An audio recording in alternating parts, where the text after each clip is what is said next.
Já que nós estamos tratando de modernismo, do centenário do modernismo esse ano, A Geração Perdida foi um fator preponderante para escolher o livro da terceira jornada de leitura conjunta de 2022.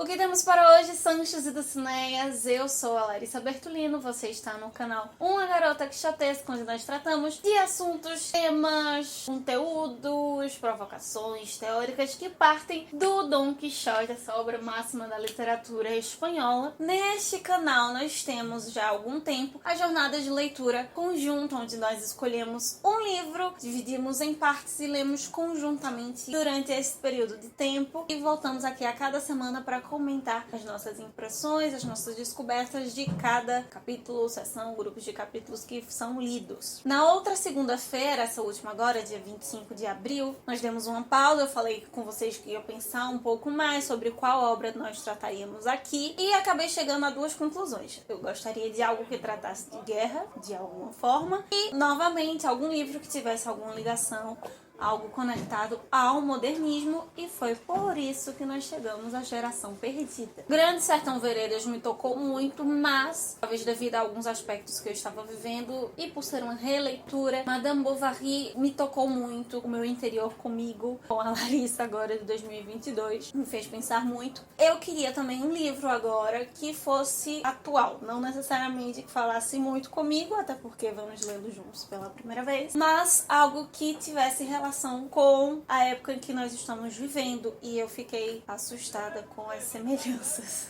Um desses critérios escolhidos, além da questão do modernismo, aqui dentro de todo os 150 anos que o Peter Gay menciona, eu gostaria de algum livro da Geração Perdida. O termo foi cunhado pela Gertrude Stein, que é uma das autoras, uma das poetas que estiveram ali relacionadas com esse período, com esse termo, mas ele ficou popularizado mesmo com o uso do termo pelo Ernest Hemingway, que nada mais, nada menos designa uma geração de pessoas que nasceram mais ou menos entre 1883 a 1900, na virada ali do século XIX para o século XX, ou seja, eles vivenciaram a Primeira e a Segunda Guerra, os grandes conflitos que marcaram essa transição. E quando a Primeira Guerra chegou, necessariamente eles ou já eram adultos ou eram jovens adultos que viveram na euforia dos anos loucos, né, os anos 20, onde explodiram de feminismo, alcoolismo e várias ideias e pensamentos que iriam formar todas as grandes revoluções, todos os grandes movimentos do século XX. Isso se encerraria mais ou menos ali com a Grande Depressão de 1928, né, a crise do crash. Grande parte desses autores, desses movimentos, são americanos, mas tem a presença de britânicos, espanhóis e alemães. Os nomes mais relevantes desse grupo seriam o Scott Fitzgerald, Pablo Picasso, o T.S. Eliot, o Wellington Pound, a própria Gertrude Stein, o James Joyce, por exemplo, que provavelmente é o nome mais importante de todo o modernismo, no quesito romance narrativa, a Zilda Zayre, a Dorothy Parker,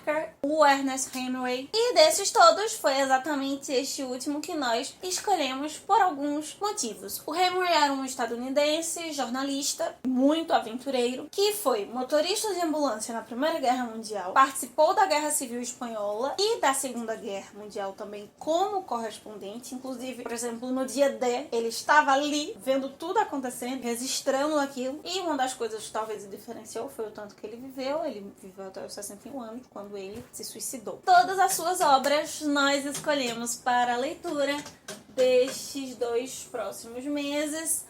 Por Quem os Sinos Dobram, que foi considerado um dos 100 livros mais importantes do século XX pelo Le Monde, rendeu música simplesmente para o Metallica e para o Raul Seixas. Para nós entendermos a importância, né, do cinema também no modernismo e desse livro, o filme Por Quem os Sinos Dobram foi feito apenas 3 anos depois que essa obra foi publicada. Ela é publicada em 1940, o filme é lançado em 1943. Então é uma obra muito importante, é uma obra revolucionária, é uma obra que explica muito desse sentimento e das formas do modernismo e acaba influenciando outros tipos de arte que estão relacionados aos princípios desse, como diz o Peter Gay, o princípio de heresia, exame cerrado de si mesmo. O que você precisa saber para participar da jornada de leitura conjunta até então desse livro, que não estrague o processo, mas que seja importante. Então eu vou te dar uma sinopse super curta dessa obra, mostrar um pouco do contexto sócio-histórico da Guerra Civil para entender a importância dessa obra, da guerra em si para as coisas que iriam acontecer no século XX, algumas obras de apoio caso você queira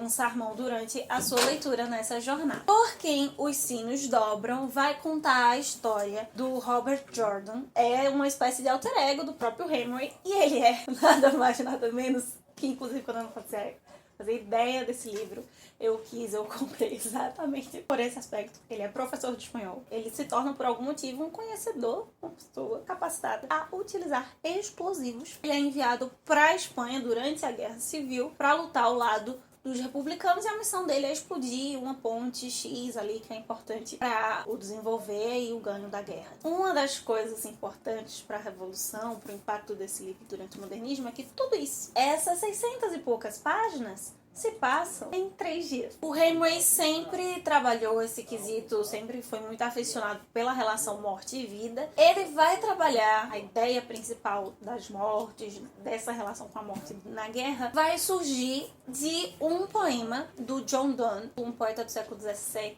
fim do século XVI, início do século XVII. Ele era um britânico, um teólogo, um pastor, se eu não me engano, e ele tem um texto que dirá o seguinte: nenhum homem é uma ilha, um ser inteiro em si mesmo. Todo homem é uma partícula do continente, uma parte da Terra. Se um pequeno torrão carregado pelo mar deixa menor a Europa, como se todo um promontório fosse, ou a herdade de um amigo seu, ou até mesmo a sua própria, também a morte de um único homem me diminui, porque eu pertenço à humanidade. Portanto, nunca procure saber por quem os sinos dobram. Eles dobram por ti. É em cima desse poema do John Donne, na sua própria experiência com a guerra, não só essa guerra civil, mas tantas outras, que o Hemingway vai escrever esse texto. Essa ideia, né, dos sinos dobrarem, vamos lembrar, Madame Bovary, que nós saímos agora, tem um pouco disso, né? Cada badalada existiam tipos de sons específicos feitos pelos sinos para anunciar ali naquele determinado local se uma criança havia nascido, se é um sinal de alerta, se alguém morreu. E ele toca especialmente nesse som do quem morreu, né? Por quem os sinos dobram. A partir dessa morte, como nós nos sensibilizamos com as mortes dos outros. Toda essa ideia da humanidade, que é muito próprio do modernismo, né? Esse todo e essas particularidades muito imbricadas. Quando a pessoa morre, parte de nós morre juntamente, porque uma parte da humanidade se perdeu. Consecutivamente, parte da nossa humanidade também se vai. Talvez esse seja um dos maiores símbolos e grandes impactos que as guerras, ainda que extremamente distantes, causem em nós. Como nós sempre temos vivido, mas especialmente como o Ocidente tem sido impactado por elas, ainda que a nível psicológico ultimamente. Então, vou te explicar um panorama histórico geral, rapidinho, para entender o que estava acontecendo com a Espanha. Eu vou tentar ser sintética. Isso tem tudo a ver com o meu Nunuzinho, né? O autor, toda a geração de poetas, que também seria uma espécie de geração maldita dentro da Espanha, do período que eu estudo. Em 1889, ou seja, final do século XIX, Fernando VII morre e sua filha Isabel II iria assumir o trono. Só que o irmão dele, o Carlos, vai começar então uma batalha. Ele não queria que uma mulher, ele usa na verdade, desculpa, uma mulher não deveria reinar para que ele se tornasse rei. Então começam as guerras carlistas, vão ser 3 guerras sequenciadas, importantes nesse período, que tocam muito também a obra de todo mundo, que vão ser liberais contra os monarquistas, no caso os monarquistas, os carlistas, né? Os liberais apoiando a Isabel, não em sua totalidade, mas os monarquistas apoiando o Carlos, e começam esses embates. A rainha é deposta, vai pro exílio, depois o filho dela, Afonso XII, volta, reina no país, e o tio dele ainda querendo o trono, né? E ele fica de 1872 a 1876 no trono, só que é uma monarquia constitucional com primeiro-ministro, assim como é na Inglaterra. E então chega, enfim, o ano de 1898, que é o ano da geração do Unamuno, do Ortega y Gasset, do Pío Baroja, do Valle Inclán, período de crise. A Espanha, então, tem, digamos, a cartinha assinada ali que ela perdeu toda a sua hegemonia. Ela perde Cuba, Porto Rico e Filipinas, que são as últimas colônias. Esses artistas, então, começam a escrever poemas e tal, criticando e refletindo sobre a crise política, a crise econômica, social, as diversas crises que surgem nesse período, o que eles chamam de decadência do país. Consecutivamente, estava fazendo com que a arte também se tornasse decadente, então eles promoviam uma renovação artística. E em 1912 tem uma época que nos últimos anos a gente lembra bastante, foi muito falado, que é a gripe espanhola, onde morreram mais de 300 mil pessoas. Junto a isso, posteriormente, em 1920, tem a Guerra dos Marrocos. O Marrocos estava lá e a Espanha foi tentar dominar, e mais outra guerra, mais perdas, mais pessoas morrendo em campos de batalha. Os carlistas ainda lá. E surge, então, outro movimento que engloba vários outros grupos. Os liberais, ou seja, republicanos e anarquistas, contra os carlistas, que eram conservadores, monarquistas, militares. O Afonso, se sentindo ameaçado, então pede ajuda para um general chamado Primo de Rivera. O general está bom, querido, vou lhe ajudar. E ele acaba dando golpe, assume o poder ali da Espanha de 1923 até 1930. O Rivera é alguém que o Unamuno vai criticar. Eles tinham um ideal de pátria, religião e monarquia. Isso te chama atenção pra alguma coisa? O filho do Rivera vai criar a falange, né, o falangismo, uma espécie de fascismo clerical espanhol. Está lá combatendo no dia. É importante que o Unamuno faz o seu discurso no Paraninfo da Universidade de Salamanca. E dentro dessa espécie de ditadura militar, de certo modo, vem o crash. É a crise de 1929 que abala todo mundo. Nesse período já rolou a Primeira Guerra Mundial. E com a crise crash, tanto o Rivera quanto o Afonso, eles renunciam. Porque o Rivera dá o golpe, mas o Afonso estava lá, né, como monarquia símbolo ali. Em 31 começa a nova república, a segunda, né, com a ideia de religião, de reforma social e religiosa, reforma agrária, inclusive, no país. A Espanha, durante esse período, vai ter muito essa ideia de ser um país extremamente agrário, extremamente autoritário, com vários grupos tentando mudar esse cenário e outros tentando conservar ou piorar a situação. Então, nesse início da década de 30, ali, Segunda República, tem o Samora, depois vai vir o Manuel Azaña, uma espécie de semipresidencialismo, até que em 1936 há o outro golpe. Dessa vez feita pelo general José Sanjurjo, que morreu dias, assim, pouquíssimos dias depois de dar o golpe. E então surge, talvez, o líder mais famoso da Espanha em todos esses períodos, que é o Francisco Franco, o Hitler Mussolini da Espanha. Ele tinha sido líder do exército espanhol onde? Lá na Guerra do Marrocos. E aí, por isso, ele agora volta como o grande ditador, libertador da pátria, conservador dos bons costumes da Espanha, do sentimento da Espanha de verdade. E vai se estender, então, esse período de guerra civil de 1936 até 1939, onde os republicanos liberais, os líderes regionais, os anarquistas e os socialistas vão estar de um lado, combatendo os nacionalistas, os falangistas, os monarquistas, os carlistas, no caso, todos em cima do Franco, né? Isso de 1936 até 1939. E 3 dias desses anos, todos desses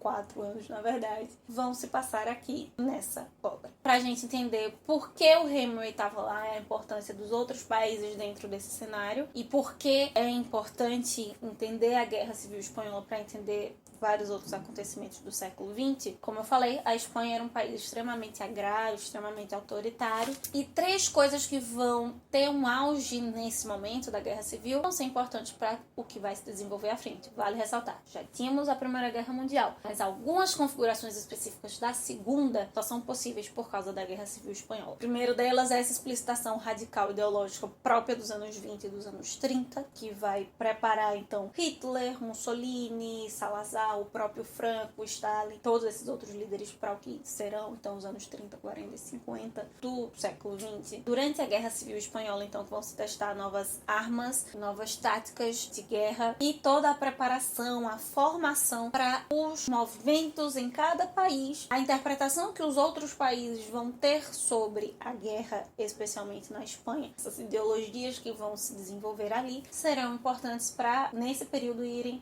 devido a essa análise, essa visão externa dos outros, pensar na Espanha e desenvolver isso nos seus próprios países. Por exemplo, a França e o Reino Unido, por exemplo, a princípio acreditavam que os países não deveriam intervir, que era um conflito interno, lá. Só que aí os Estados Unidos intervêm conversando com eles, os 3 países então decidem promover um embargo para que nenhum dos outros países do mundo comercializasse armas com nenhum dos lados da Espanha, assim a guerra não teria como continuar. O Reino Unido, a França e os Estados Unidos estavam então do lado dos republicanos. Por outro lado, a Itália e a Alemanha, neste período fascista, já estavam apoiando Franco, ou seja, apoiando os nacionalistas, monarquistas, tanto com armas quanto com soldados. A Alemanha começa a treinar esses bombardeios aéreos em massa, que é muito simbólico, infelizmente, da Segunda Guerra Mundial, nesse período. Inclusive, já que estamos tratando de arte, a cidade de Guernica, né, que foi retratada pelo Pablo Picasso, que se tornou algo icônico da nossa arte, da nossa representação, é inclusive atacada por esses bombardeios em massa de aviões alemães em 26 de abril de 1937. Picasso, um artista também da geração perdida. No outro lado, região terceiro lado, a União Soviética treinou voluntários socialistas e comunistas em todo o mundo que quisessem ir ali para a Espanha para defender, para ajudar, na perspectiva deles. Inclusive, se tratando de autores, o George Orwell esteve ali como voluntário da União Soviética. Todos esses grupos, essas milícias que são bem retratados aqui, vão promover algo que ficou conhecido na história como El Terror Blanco, que são extermínios produzidos por milícias de ambos os lados. Além das mortes, claro, a principal consequência dessa guerra foi uma ditadura do Franco, né, o franquismo, foi a mais estendida, que foi do fim da guerra, de 1939 até 1975, até um dia desses, o que acabou produzindo muitas outras crises, o cenário de fome, inclusive, muito forte na Espanha. Então, tendo esse panorama geral, eu vou te sugerir algumas obras, assim como eu fiz com Madame Bovary, que podem te auxiliar, que podem servir como apoio. A primeira delas, claramente, Guerra Civil Espanhola, o palco que serviu de ensaio para a Segunda Guerra Mundial, José Buandes, um autor espanhol, historiador, formado em filosofia também, uma obra bem completa, bem calhamaço mesmo sobre esse período. As cartas do Ernest Hemingway, inclusive, não estou sugerindo para você aqui um livro, estou sugerindo volumes. Na verdade, vou trazer uma ou outra aqui, provavelmente, durante a jornada. Elas foram recolhidas pela Sandra Speiner e pelo Robert Strogan, ao todo ali, juntando os 3 volumes, de 1907 até 1929. Não posso deixar de citar, de mencionar e dizer que nós vamos usar o modernismo, o fascínio pela heresia do Peter Game. Inclusive, a partir do momento em que se começa a falar do Hemingway, já tá marcado aqui o terra tagzinho, para nós buscarmos mais facilmente as nossas referências, os expatriados, biografias dos escritores da geração perdida do Paul Brody, não só falando do Hemingway, mas todos esses outros artistas que eu mencionei, outros mais que pertenciam a essa geração. Então é interessante tanto para entender um pouquinho da vida do autor, mas as influências, o que eles compartilhavam, circulavam, que são importantes para a produção desse livrinho e de outros clássicos importantes do modernismo. E um que aparentemente não tem muito a ver, mas que pessoalmente não tem como eu deixar de falar, e foi e continuará sendo muito importante para mim, a biografia do Miguel de Unamuno. O Miguel de Unamuno, ele morre em 31 de dezembro de 36, bem cabalístico, assim, né, no final do ano, mas ele pega as guerras carlistas, ele pega a ditadura do Rivera, pega vários desses conflitos. Ele é um dos pais da geração de 98, esses primeiros artistas espanhóis, seria a geração perdida da Espanha. A última seção desse livro tem um termo que foi cunhado pelo próprio Unamuno quando ele combatia essa selvageria, que é La Salvaje Guerra Incivil. Ele chamava a guerra civil de guerra incivil, no caso, e vai ser muito importante para nós entendermos um pouquinho do panorama de personagens que vão aparecer nessa obra, inclusive dos seus pensamentos. Então, em relação a livros, é isso. Vamos para as datas, então. Hoje, dia 2 de maio, nós vamos ler esse livro de maio a junho, em 8 episódios. O dia 29 é o primeiro episódio, o último episódio no dia 27 de junho. Esse livro, diferente do Grande Sertão, tem capítulos, sim. Em tese, seriam capítulos rápidos para se ler. Ele tem uma diagramação bem boa, assim, com um texto grande. Teoricamente vai ser um texto tranquilo de ler, de leitura rápida, mas eu quero ler paulatinamente pra gente ir pensando, refletindo cada pedaço, pensando direitinho sobre aquilo que a gente tá lendo, que o Hemingway nos propõe, além de dar um tempo tranquilo para ler as outras coisas que nós estamos preparando para vocês aqui. Então vão ser cerca de 5 capítulos durante cada semana. Toda semana 5 capítulos. A última semana que fica ficam 8, porque são 43, a conta não fecha direitinho. Então é isso, 8 episódios, 7 com 5 capítulos. O último no dia 27 de junho com 8 capítulos. Então é isso, meus queridos cavaleiros anãs. Diz aí se você gostou da escolha da obra. Coloca aqui embaixo se você já leu, se vai ser a primeira vez que você vai ler. Você tem uma semaninha, esse tempo pra pegar o livro. É um livro geralmente fácil de se encontrar. Então separe seu livro, sua xícara, seu caderno, sua canetinha para anotar as suas impressões, material de apoio. E prepare o seu coraçãozinho para nós conversarmos sobre as impressões, sobre as sensibilidades que essa obra toca, não simplesmente o resumo dos episódios, dos capítulos. Nos vemos quarta-feira com mais um autor, nesse caso uma autora. Eu estava devendo para você, Pernambucana. Sexta-feira com mais um vlog. Nos encontramos aqui na próxima segunda com a leitura dos 5 primeiros capítulos de Por Quem os Sinos Dobram. Enquanto isso, que possamos sair da biblioteca e ver muito além dos meios de venta. Vale!